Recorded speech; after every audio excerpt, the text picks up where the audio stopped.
शादी की उम्र बढ़ाने को लेकर सपा सांसद शफीकुर रहमान बर्क ने दिया भद्दा बयान। कहा शादी की उम्र सीमा बढ़ाने से लड़कियों की आवारगी बढ़ेगी। बहरहाल एक बहुत कीमती चीज है और लड़की से इज्जत जुड़ी होती है माँ बाप की, घर वालों की। तो घर वाले ये चाहते हैं कि भाई बाइज्जत तरीके से जल्दी शादी हो जाए, शादी के बाद में भी आगे बढ़ सकती है। लड़कियों पर शर्मनाक बयान के बाद चौतरफा गिरे शफीकुर रहमान बर्क ने दी सफाई। कहा बयान को तोड़ मरोड़ कर पेश किया गया है और गलत शब्द का हुआ इस्तेमाल। लेकिन आवारगी वाली बात पे आपको नहीं, वो नहीं, आवारगी नहीं। आवारगी हमारी बेटी है भाई, हम पे इल्जाम थोड़ी लगाएंगे। नहीं, हमारी बेटी है, वो भी हमारी बेटी है, हर एक हमारी बेटी है। वो बयान तोड़ मरोड़ के पेश किया गया। हाँ, ये सपा सांसद शफीकुर रहमान बर्क ने लड़की को बताया जिम्मेदार। कहा गरीब इंसान लड़की की जल्दी शादी करके जिम्मेदारी को पूरा करना चाहता है, इसलिए लड़कियों की शादी जल्दी हो जानी चाहिए। बहरहाल एक बहुत कीमती चीज है और लड़की से इज्जत जुड़ी होती है माँ बाप की, घर वालों की। तो घर वाले ये चाहते हैं कि भाई बाइज्जत तरीके से जल्दी शादी हो जाए, शादी के बाद में भी आगे बढ़ सकती है। यूपी सरकार में मंत्री मोहसिन रजा ने शफीकुर रहमान बर्क के बयान पर सपा अध्यक्ष से मांगी सफाई। महिला विरोधी टिप्पणी दुखद और निंदनीय है, ये भी कहा कि जिनको आपने आवारा कहने का काम किया है और इसका जवाब उनके राष्ट्रीय अध्यक्ष माननीय अखिलेश यादव जी को देना चाहिए सामने आकर। सांसद शफीकुर रहमान के बाद सपा के एक और सांसद की फिसली जुबान। एसटी हसन के शर्मनाक बोल। कहा शादी की उम्र में देरी नहीं करनी चाहिए, 16 की उम्र में ही शादी कर देनी चाहिए। लेडीज में फर्टाइल एज जो है वो 16-17 से लेकर 30 साल है। आपने जब 21 साल एज कर रहे हैं, खासतौर से 16-17 साल की उम्र में बच्चियों के प्रपोजल्स बहुत अच्छे आते हैं, उसके बाद ढूंढते रहते हैं लोग। एसटी हसन और बर्क के बयान से अखिलेश यादव ने किया किनारा। कहा बयान से पार्टी का कोई संबंध नहीं है, प्रगतिशील है समाजवादी सोच, हमारी सोच लड़कियों को आगे बढ़ाने वाली है। समाजवादी पार्टी इस तरह के किसी भी स्टेटमेंट से अपना रिश्ता नहीं रखती है। समाजवादी पार्टी प्रोग्रेसिव पार्टी है। समाजवादी पार्टी ने हमेशा बेटियों को, महिलाओं को आगे बढ़ाने के लिए कार्यक्रम बनाए, योजनाएं बनाई हैं। रिपब्लिक भारत से बोले समाजवादी पार्टी के अध्यक्ष अखिलेश यादव। 21 साल में शादी का समर्थन किया। कहा केंद्र के फैसले के साथ।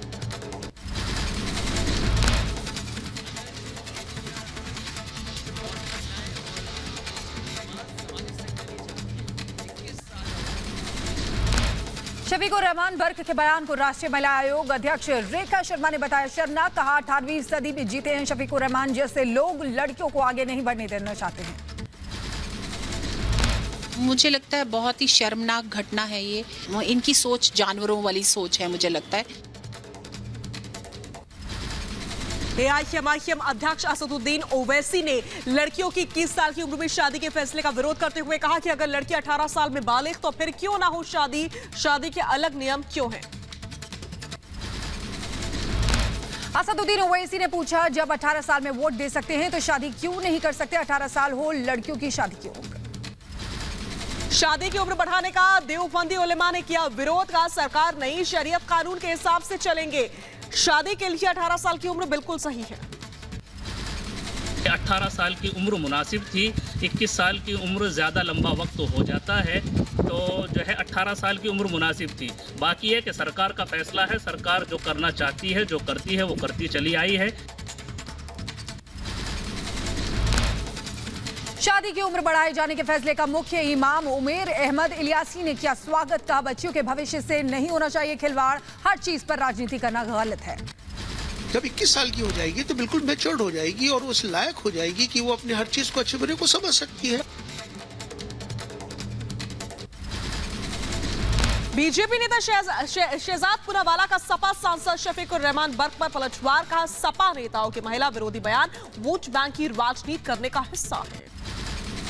बार बार महिला विरोधी बयान देना उनकी वोट बैंक की राजनीति का ये एक अहम हिस्सा है।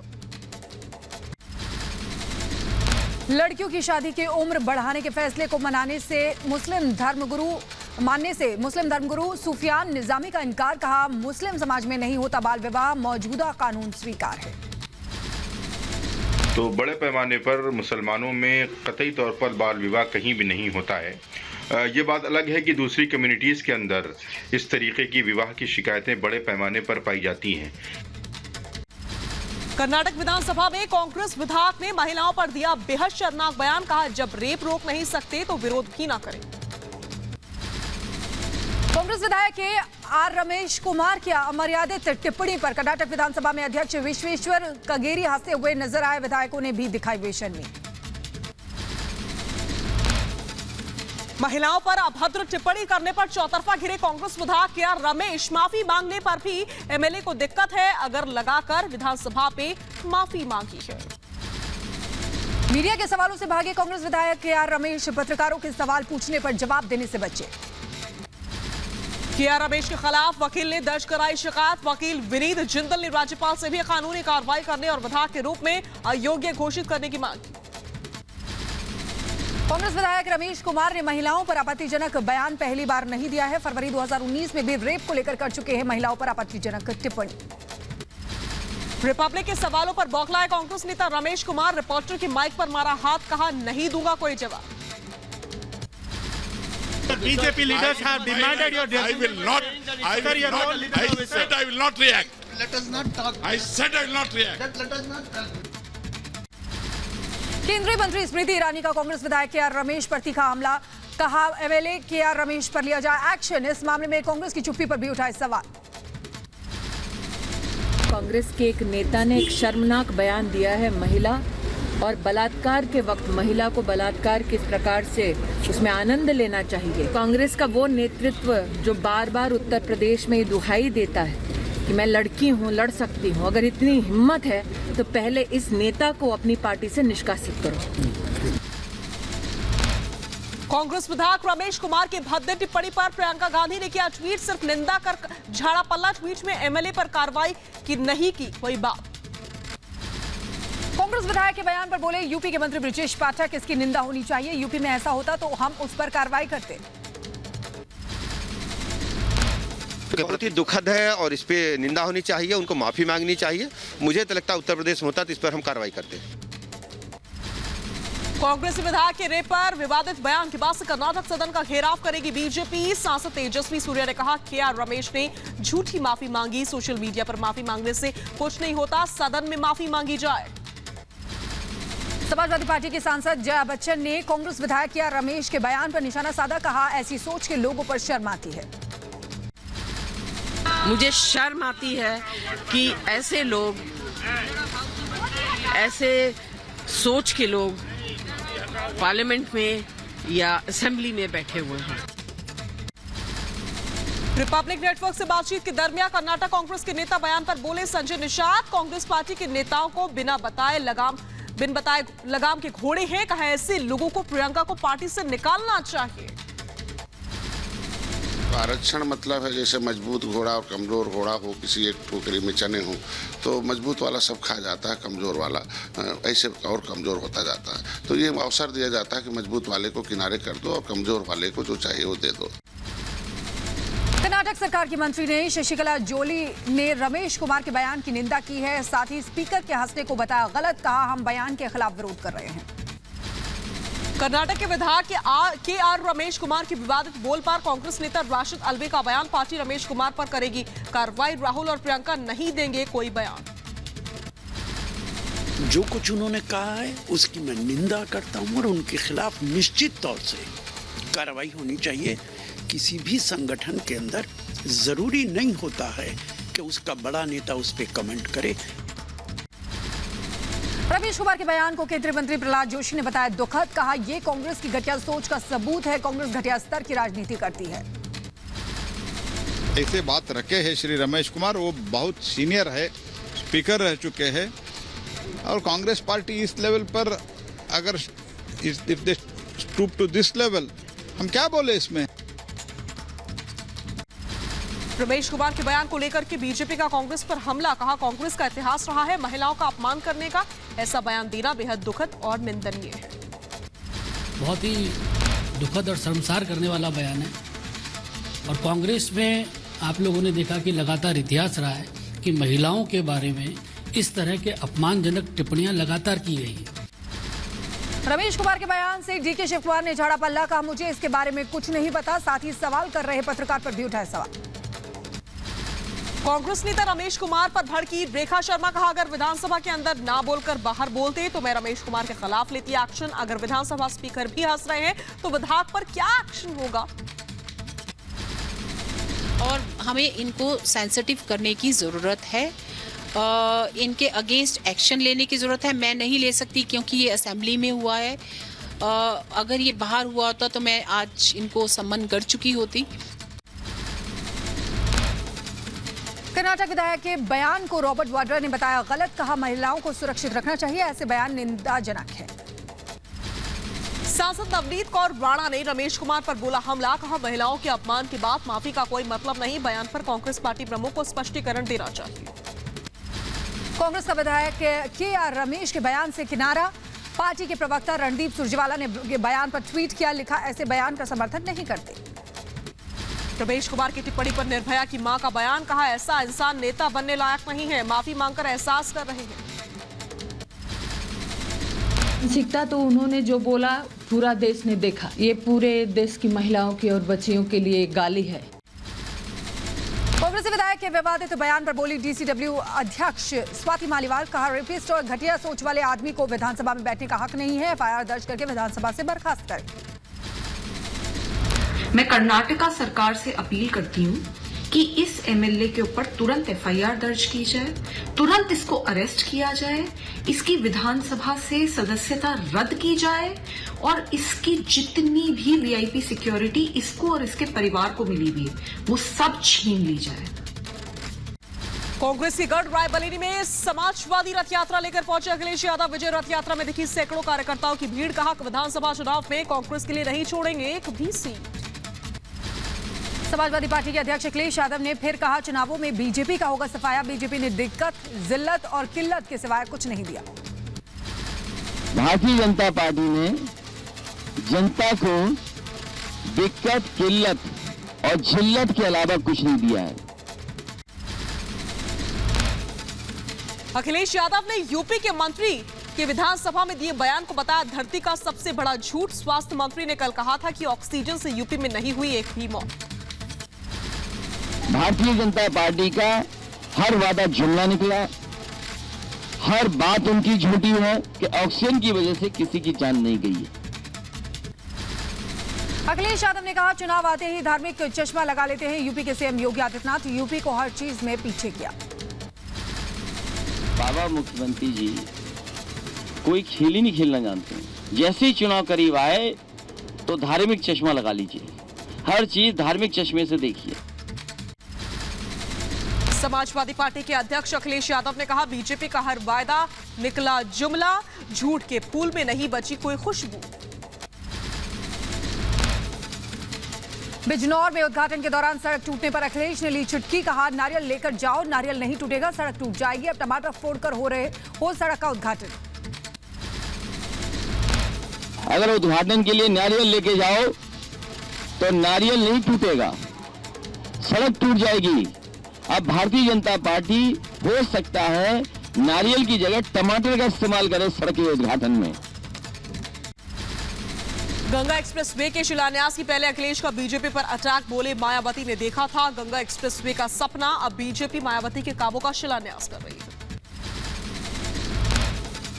अभी भी दूसरों की मेट्रो चला रहे हैं, दूसरों की मेट्रो को झंडा दिखा रहे हैं, दूसरों के एक्सप्रेसवे को अपना बना रहे हैं। लखनऊ में बीजेपी और निषाद पार्टी के शक्ति प्रदर्शन, दोनों पार्टियों की रैली में मंच पर गृह मंत्री अमित शाह ने भरी हुंकार। लखनऊ में निषाद पार्टी की रैली में गरजे गृह मंत्री अमित शाह, कहा सीएम योगी ने उत्तर प्रदेश को माफिया और गुंडों से मुक्त करवाया है। बताओ भाई और बहनों, जिस प्रदेश में माफिया और गुंडों का राज होता है वो प्रदेश में गरीब का विकास कभी नहीं होता। गृह मंत्री अमित शाह ने 2022 में यूपी में फिर सरकार बनाने का दावा किया, बोले 300 से ज्यादा सीटें जीतेंगे। भीड़ बताती है बीजेपी की लहर। 300 पार की लड़ाई लड़ेंगे क्या? जोर से बोले 300 पार की लड़ाई लड़ेंगे क्या? सपा बसपा का सुपड़ा साफ करेंगे क्या? अमित शाह का विपक्ष पर हमला, कहा भगवान राम का मंदिर बनने से रोका गया, मोदी सरकार ने मंदिर बनाने का मार्ग प्रशस्त किया। इतने सालों तक प्रभु श्री राम का मंदिर बनने से किसने रोका? मोदी जी ने प्रभु श्री राम के मंदिर की नींव डालने का काम किया है। गृहमंत्री अमित शाह का एसपी और बीएसपी पर आरोप, दोनों पार्टियों ने सिर्फ अपनी जातियों के लिए काम किया है, मोदी सरकार ने हर वर्ग के लिए किया काम। मित्रों, यहां जो सरकारें चली, सपा बसपा बसपा सपा, इन्होंने जो भी आया अपनी जाति का काम किया। निषाद पार्टी की रैली में सीएम योगी का हमला, कहा 2019 में बुआ बबुआ के गठबंधन को बीजेपी ने हराया। रैली में सीएम योगी ने जनता को संबोधित किया, कहा सपा बसपा ने यूपी को लूटा है, बीजेपी ने जो कहा वो किया है। कांग्रेस ने, सपा बसपा ने कभी भी देश की सुरक्षा के मुद्दे को गंभीरता से नहीं लिया। संबोधन में बोले सीएम योगी, संजय निषाद की हत्या की कोशिश हुई, सपा ने हत्या की कोशिश की थी, सपा ने निषाद समाज पर अत्याचार भी किया। भारत का निषाद समुदाय का अनुयायी कोई भी होगा, वह सबसे अधिक प्रसन्न हुआ होगा जिस दिन प्रधानमंत्री मोदी जी ने अयोध्या में भगवान राम के भव्य मंदिर का शिलान्यास किया था। निषाद पार्टी की रैली में उमड़ा जन सैलाब, निषाद पार्टी के अध्यक्ष संजय निषाद बोले, ये भीड़ है विरोधियों को जवाब। रैली नहीं रैला है, रूप से हमें आरक्षण मिला हुआ, बस एक ही आवाज है कि हमें बेईमान वाला नहीं, संविधान वाला आरक्षण चाहिए। लखनऊ में शाह के साथ रैली पर संजय निषाद का बयान, कहा ये जन सैलाब है, सरकार बनाएंगे अधिकार पाएंगे। समाजवादी पार्टी और प्रगतिशील समाजवादी पार्टी के गठबंधन पर बड़ी खबर, नहीं होगा दोनों पार्टियों का विलय, बनी सहमति। समाजवादी पार्टी के चिन्ह पर लड़ेंगे प्रगतिशील समाजवादी पार्टी के उम्मीदवार, 10 से ज्यादा टिकट नहीं दिया जाएगा। अखिलेश यादव से करीबी के बाद चाचा शिवपाल यादव की कार्यकर्ताओं के साथ बैठक, कार्यकर्ताओं के साथ चुनाव मिलकर लड़ने पर चर्चा की। यूपी सरकार में मंत्री ब्रजेश पाठक का 350 सीट जीतने का दावा, का 2014 से ही सारे गठबंधन नाकाम। जिस ढंग से भारतीय जनता पार्टी ने 5 वर्ष केंद्र प्रदेश की सरकार ने काम किया है, आप देखेंगे हम 350 सीटें जीत करके सरकार बनाएंगे। आरजेडी ने अखिलेश और शिवपाल के एक होने को बताई अच्छी बात, कहा यह शुभ डेवलपमेंट है, परिवार एकजुट है। परिवार एकजुट था, ये जो डेवलपमेंट है ये बहुत अच्छा डेवलपमेंट है और शुभ डेवलपमेंट है। समाजवादी और प्रगतिशील समाजवादी पार्टी के गठबंधन को कांग्रेस नेता राशिद अल्वी ने बताया निजी फैसला, का गठबंधन करना या साथ में आना दोनों का पारिवारिक मामला है। उनका अपना मामला है। समाजवादी पार्टी बहुत सारे संगठनों से समझौता कर रही है, इनसे भी कर रही है। हर पार्टी को हक है कि वो अलायंस करे ना करे, अगर उन्होंने किया है तो ये उनका अपना फैसला है। अखिलेश और शिवपाल के गठबंधन पर निषाद पार्टी के अध्यक्ष संजय निषाद का बयान, कहा दोनों के एक होने से नहीं पड़ता कोई फर्क, भीड़ से नहीं वोट से होती है जीत, चाचा भतीजा एक रहे यही शुभकामनाएं। देखिए, भीड़ जीत का कारण नहीं होता, वोट से जीत होती है और वोट कैसे पड़ता है और कौन डलवाता है उनका गठबंधन है। मैं उन्हें शुभकामनाएं देता हूं कि चाचा और भतीजे। पंजाब में कांग्रेस को बड़ा झटका, 22 पार्षदों ने छोड़ा कांग्रेस का हाथ, कैप्टन अमरिंदर की पार्टी पंजाब लोग कांग्रेस में शामिल हुए। नवजोत सिंह सिद्धू नए विवाद में फंसे, प्रेस कॉन्फ्रेंस के दौरान फिसली जुबान, योजना के सवाल के जवाब में दी गाली, अमर्यादित भाषा का किया इस्तेमाल। हमारी तो अर्बन गारंटी है गुरु, किसी ने दी है आज तक की करिए? It's a different thing all together, it is a government, it is a state government thing. किसान नेता गुरनाम चढ़ूनी बनाएंगे सियासी दल, कल करेगी पार्टी का औपचारिक ऐलान, पंजाब में चुनाव लड़ेगी चढ़ूनी की पार्टी। पंजाब कांग्रेस में एक बार फिर दिखी टसर, नवजोत सिंह सिद्धू ने सीएम चन्नी पर साधा निशाना, कहा मैंने भ्रष्टाचारी अधिकारियों की सौंपी लिस्ट लेकिन अभी तक कुछ नहीं बदला। पंजाब कांग्रेस अध्यक्ष नवजोत सिंह सिद्धू ने पंजाब चुनाव से पहले पेश किया पंजाब चुनाव का मॉडल। कहा काफी सालों के अनुभव और स्टडी के बाद लिया गया पंजाब का मॉडल। पंजाब कांग्रेस अध्यक्ष नवजोत सिंह सिद्धू ने ट्वीट कर विधानसभा उम्मीदवारों के आवेदन मांगे हैं, फॉर्म भी पोस्ट किया है। सिद्धू के मुताबिक 20 दिसंबर आवेदकों से मांगे गए आवेदन फॉर्म, पहली बार नहीं देनी होगी फॉर्म की फीस।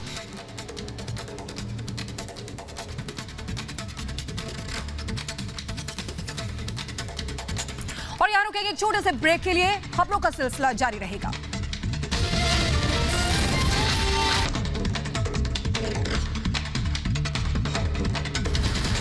कांग्रेस नेता हरीश रावत बीजेपी की सरकार को बताया निकम्मी सरकार।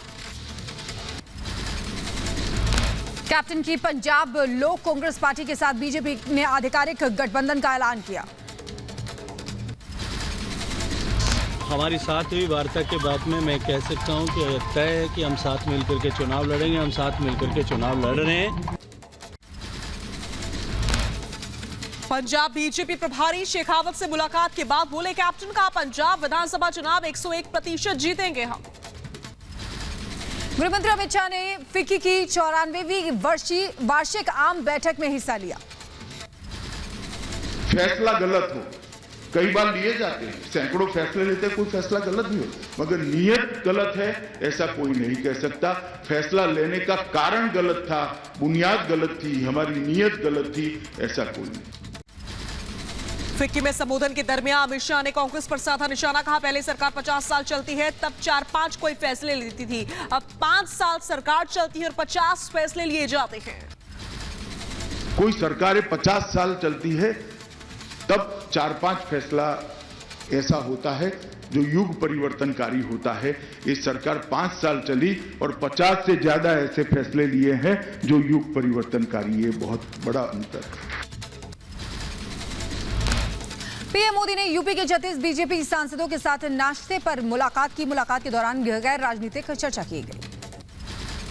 पीएम मोदी के साथ बातचीत में काशी विश्वनाथ कॉरिडोर पर रहा काफी जोर। सांसदों ने पीएम को बताया जनता का फीडबैक। पीएम मोदी को मिलेगा भूटान का सर्वोच्च नागरिक सम्मान। भूटान के पीएम ने प्रधानमंत्री मोदी को बिना शर्त दोस्ती और सालों तक समर्थन देने का जिक्र किया। यूपी विधानसभा में इस सत्र के दौरान नेता प्रतिपक्ष राम गोविंद चौधरी का सरकार पर हमला। सरकार निर्दयता पूर्वक लाशों से कफन उचवाने लगी। कफन चोर सरकार है श्रीमान। कफन तक लोगों के शरीर पर इसने इस सरकार ने नहीं रहने दिया। राहुल गांधी के बयान पर सियासी हमला तेज। राहुल गांधी पर इंद्रेश कुमार ने साधा निशाना। कहा हिंदुत्व को हिंदू से अलग करना आत्मा को शरीर से अलग करने जैसा। शरीर और आत्मा के 2 हिस्से कर दिए। हिंदुत्व के बिना हिंदू और हिंदू बिना हिंदुत्व के एक जीवमान हो ही नहीं सकता। सिद्धू की जिद के आगे झुके सीएम चन्नी। पंजाब के डीजीपी इकबाल प्रीत सहोता को हटाया गया। सिद्धार्थ चट्टोपाध्याय को सौंपी गई कमान। गोवा के बीजेपी विधायक अलीना सल्दना आम आदमी पार्टी में शामिल। आप में शामिल होने के बाद बोली अलीना सल्दना, मनोहर पारिकर वाले जमाने की नहीं रही बीजेपी। संसद के दोनों सदनों में केंद्रीय राज्य मंत्री अजय मिश्र टेनी के इस्तीफे की मांग को लेकर के हंगामा हुआ है। हंगामे के बीच लोकसभा में काफी देर तक चली कार्रवाई। केंद्रीय मंत्री स्मृति ईरानी ने सवालों का जवाब दिया। राज्यसभा की कार्यवाही शुरू होते ही सभापति वेंकैया नायडू ने कहा मैंने सत्ता पक्ष और विपक्ष के साथ बैठक की। राज्यसभा के निलंबित सांसदों का गांधी मूर्ति पर जन संसद संवाद। राज्यसभा की तरह ही लगाई गई कुर्सियां। निलंबित सांसद डोला सेन का बयान, पीएम संसद में आते हैं लेकिन सदन में नहीं आते, इसलिए सबसे दूर लगाई गई उनकी कुर्सी। अजय मिश्र टेनी को लेकर कांग्रेस नेता मल्लिकार्जुन खड़गे ने पीएम मोदी पर लगाया आरोप। कहा एसआईटी की रिपोर्ट के बावजूद अजय मिश्र को बचा रही है सरकार। वाराणसी में अखिल भारतीय महापौर सम्मेलन का उद्घाटन किया गया। मेयर कॉन्फ्रेंस में बोले प्रधानमंत्री मोदी, काशीवासियों पर मुझे भरोसा है। अपने संबोधन में बोले पीएम मोदी, मेयर कॉन्फ्रेंस संभावनाओं का सम्मेलन है। संबोधन के दौरान बोले प्रधानमंत्री मोदी, शहरों के सौंदर्यीकरण पर काम हो। भारत के शहरों के उज्जवल भविष्य के लिए अपने अनुभवों को साझा करेंगे, बहुत सी चीजें एक दूसरे से सीखेंगे। मेयर सम्मेलन में बोले पीएम मोदी, गंगा से हमारी अर्थव्यवस्था को मिली मजबूती। 7 दिन के लिए जब भी आपकी सुविधा हो, नदी उत्सव मनाएं। नदी उत्सव मना करके पूरे नगर को उसमें जोड़े। संबोधन में पीएम मोदी ने कहा, साल 2047 तक भारत कैसा हो उसका रखे विचार। आधुनिक रूप से भावी भारत कैसा होगा, 2047 में जब देश 100 साल का होगा, तो वो कौन सपने होंगे जो आज बच्चा जो पैदा हुआ है, जिसको उसकी माँ लोरी सुना रही है, वो उज्जवल भविष्य की लोरी सुनाए और उसको संस्कारित करे, अभी से संस्कारित करे। भोपाल में ग्रुप कैप्टन शहीद वरुण सिंह को नम आंखों के साथ अंतिम विदाई दी गई। भोपाल में ग्रुप कैप्टन वरुण सिंह के परिवार से मिले मुख्यमंत्री शिवराज सिंह चौहान। कोरोना मौत मुआवजे मामले पर सुप्रीम कोर्ट ने राज्यों को 10 दिन का वक्त दिया है। 2020 दिल्ली दंगा के हेट स्पीच मामले में सुप्रीम कोर्ट का दिल्ली हाई कोर्ट को आदेश, नेताओं पर एफआईआर को लेकर 3 महीने में फैसला करने का निर्देश दिया है। पेगासस मामले की जांच के लिए बंगाल सरकार की तरफ से बनाए गए आयोग पर सुप्रीम कोर्ट ने लगाई रोक। भारत में ओमाइक्रॉन का बड़ा खतरा, भारत में ओमाइक्रॉन के अब तक 109 मामले सामने आए हैं। देश के 11 राज्यों में मिले अब तक ओमाइक्रॉन के मामले, महाराष्ट्र, दिल्ली समेत कई जगहों पर मिल चुके हैं। दिल्ली में ओमाइक्रॉन के 10 नए केस आए हैं। दिल्ली में कुल ओमाइक्रॉन से संक्रमितों की संख्या 20 हो गई है। दिल्ली के एलएनजेपी हॉस्पिटल में चल रहा सभी ओमाइक्रॉन संक्रमितों का इलाज। एक तो हमने डेडिकेटेड बिल्डिंग है, सेपरेट आइसोलेशन वार्ड बनाया है, जिसमें कि 100 बेड की व्यवस्था है, जिसमें सेंट्रल ऑक्सीजन सप्लाई, आईसीयू के भी बेड्स हैं और अलग से उनका ट्रीटमेंट की व्यवस्था है। देश में ओमाइक्रॉन के खौफ के बीच सरकार ने लोगों को किया आगाह, ओमाइक्रॉन को लेकर सतर्क रहने की जरूरत। देश में आज कोरोना के 7,747 नए मरीज मिले हैं। ओमाइक्रॉन के बढ़ते संक्रमण के बीच नोएडा के कोविड अस्पताल में की गई मॉक ड्रिल। भारत दौरे पर फ्रांस की रक्षा मंत्री, प्रधानमंत्री मोदी से फ्रांस की रक्षा मंत्री फ्लोरेंस पार्ले ने मुलाकात की। रक्षा मंत्री राजनाथ सिंह और फ्रांस की रक्षा मंत्री फ्लोरेंस पार्ली ने की वार्षिक रक्षा वार्ता। दिल्ली में फ्रांस की रक्षा मंत्री फ्लोरेंस ने डॉक्टर मोहन कुमार के साथ एक वेबिनार में हिस्सा लिया। आरएसएस प्रमुख मोहन भागवत के संकल्प पर पहली घर वापसी, लखनऊ में सनातन धर्म में लौटा युवक। यूपी के बरेली में एमआईएम नेता के बयान के खिलाफ उलेमा, कहा 4 शादियों की संस्कृति हिंदुस्तान में नहीं। यूपी के मुरादाबाद में एआईएमआईएम नेता के खिलाफ दर्ज हुआ मुकदमा। मध्य प्रदेश के भोपाल में पुलिस स्थापना दिवस में शामिल हुए मुख्यमंत्री शिवराज सिंह चौहान।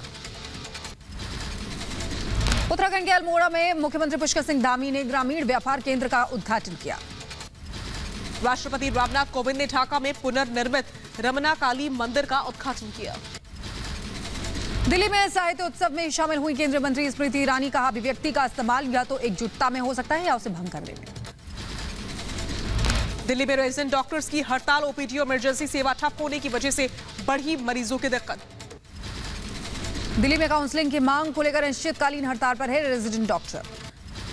यूपी के बुलंदशहर में सरकारी बैंक के निजीकरण के खिलाफ कर्मचारी का धरना प्रदर्शन। यूपी के मुरादाबाद में पुलिस पर युवक को 3rd डिग्री टॉर्चर करने का आरोप। वहीं यूपी के आगरा में यमुना की गंदगी को लेकर के लोगों ने प्रदर्शन किया है। तमिलनाडु के तिरुनेलवेली के स्कूल में हादसा हो गया, बाथरूम की दीवार गिरने से 2 छात्रों की मौत हो गई। यूपी के लखनऊ में अनियंत्रित होकर नहर में गिर गई कार।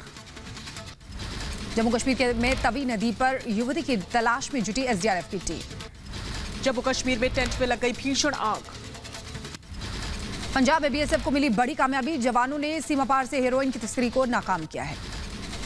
बिहार के मुजफ्फरपुर में सब रजिस्ट्रार के कई ठिकानों पर छापेमारी हुई है। उत्तर प्रदेश के महोबा में निर्माणाधीन घर देखने पहुंचे पति पत्नी की गुंडों ने पिटाई कर दी। यूपी के बदायूं में हत्या के मामले में पुलिस ने आरोपी को गिरफ्तार किया है। यूपी के बदायूं में गाड़ी चोर गैंग का पर्दाफाश हुआ है।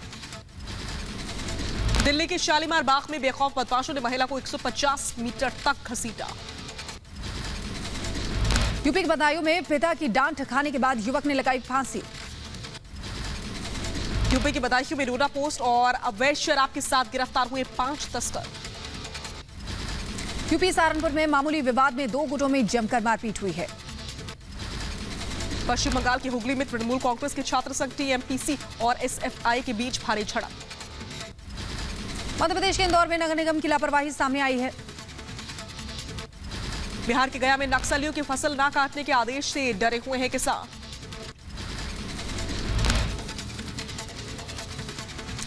सिग्नेचर ग्लोबल की गुरुग्राम में नई आवास योजना का भूमि पूजन। जल्द आवास योजना का काम शुरू होगा। गुरुग्राम के सेक्टर 92 में सिग्नेचर ग्लोबल 10.5 एकड़ में बना रहा है आधुनिक सुविधाओं से लैस प्रीमियम फ्लोर्स। दिल्ली में कल से खुलेंगी छठी क्लास से ऊपर के सभी स्कूल्स। 27 दिसंबर से 5वीं कक्षा तक के छात्र भी जा पाएंगे स्कूल। एमपी सरकार के ऊर्जा मंत्री प्रद्युम्न सिंह तोमर ने की बाथरूम और टॉयलेट की सफाई। पंजाब के अमृतसर से पाकिस्तान के श्री कटासराम धाम के लिए रवाना हुए श्रद्धालु। मिस वर्ल्ड 2021 का ग्रांड फिनाले रद्द हो चुका है। मिस इंडिया मानसा समेत 17 प्रतियोगिताओं कोरोना पॉजिटिव हो गए। उत्तर कोरिया में 11 दिनों तक लोगों के हंसने पर रोक लगा दी गई है। अफगानिस्तान के परवन में बम धमाका हुआ। धमाके के बाद अफरा तफरी। अफगानिस्तान के परवन बम धमाके में 3 लोगों की मौत, 3 घायल। अमेरिका में तूफान और बवंडर से मच गई है तबाही। बवंडर में आने से 85 से ज्यादा लोगों की मौत। आतंक पर पाकिस्तान को अमेरिका की फटकार। पाक ने नहीं की आतंक पर कार्रवाई। यूएस विदेश मंत्रालय की रिपोर्ट के मुताबिक मुंबई हमले का गुनहगार मसूद अजहर पर भी नहीं हुई कोई कार्रवाई।